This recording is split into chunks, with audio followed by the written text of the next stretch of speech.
聞いてくれセンキュー。俺は決めた。今日こそ今からこの5年越しの思いをゆずりはに伝える。そりゃすげえ興味深い。生態がブチ切れるほど応援してるわ、この化学物質から。おお、そうか。ありがとうセンキュー。うるせえな、1ミリも応援してねえよこのデカブツ。何？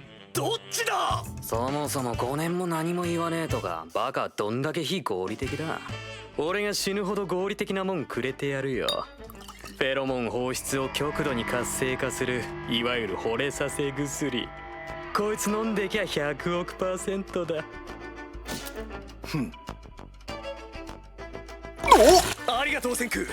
だがすまん。 Should you be watching Dr. Stone, the anime about youngsters surviving in the distant future 3,700 odd years from now because something spurted evil green jizz over the world and turned everyone to stone?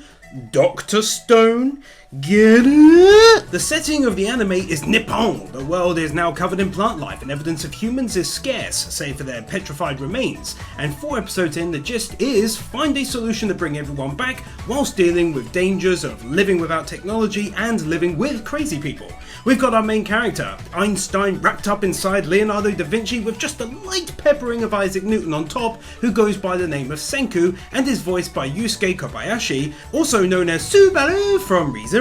Then we've got his muscle-bound, loved-up body with a serious aversion to fighting called Taiju, voiced by Makoto Furukawa, aka f***ing Saitama from One Punch Man. Then on the sidelines is Yuzuriya, the love interest of muscle-bound, loved-up buddy, who looks pretty fit in a dress created 3,700 years from now. Sounds like a real whore. And lastly, the main antagonist of the story thus far, Mikasa Tsukasa, whose bright idea for a better world is to rush around and break all of the statues of anyone looking old enough to give him a timeout, and since that'd probably include me, given that I'm basically 31, he's on my shit list. The anime heavily revolves around a general theme of science and technology, and they actually lean into this in a super heavy way, teaching genuine ways to create various items such as germ-killing soap, drunk-making alcohol, people shooting gunpowder, and people exploding explosives. Yes, they actually tell you how to make these, and actually make a point at the end of the episodes of actually telling you this is actually how you make this stuff, so please don't make it. Hey kids, are you planning on listening to the text at the end of the episodes and refraining from making bombs that blow up your aunt's house on vacation?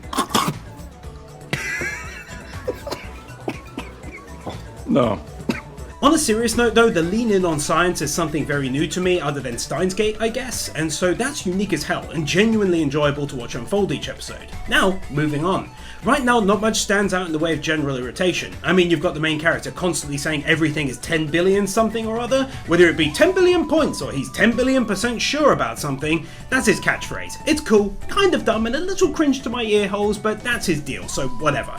Other than that, there's a general developing theme that everyone is good at essentially one thing, like they started creating their character and just slammed the hell out of one stat in particular. The result is that so far it looks like everyone has their one thing and that's that, but obviously that's very much subject to change as the anime progresses. However, in that vein, the main antagonist's one stat that's through the roof and halfway up Mount Everest in terms of realism is his strength stat, given that he literally, and I don't mean Shane Dawson literally, but the actual meaning of the word literally, punches a lion to death with one f***ing hit.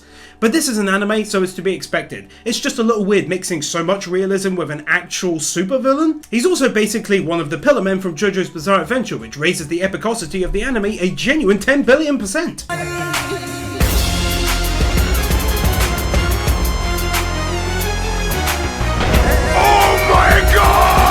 Another aspect I'm enjoying are pretty fleshed out flashback sequences of the old world. That's pretty cool to see, especially when they show a real monument that really exists in Japan today, and then they have them there visiting it thousands of years later. I really like stuff like that. It adds a nice layer of realism. But then they also had the main character apparently count hundreds of billions of seconds over the course of 3,700 plus years and not go completely f***ing insane, so there's that too. Right now, 4 episodes in, should you be watching Dr. Stone? Absolutely yes you should.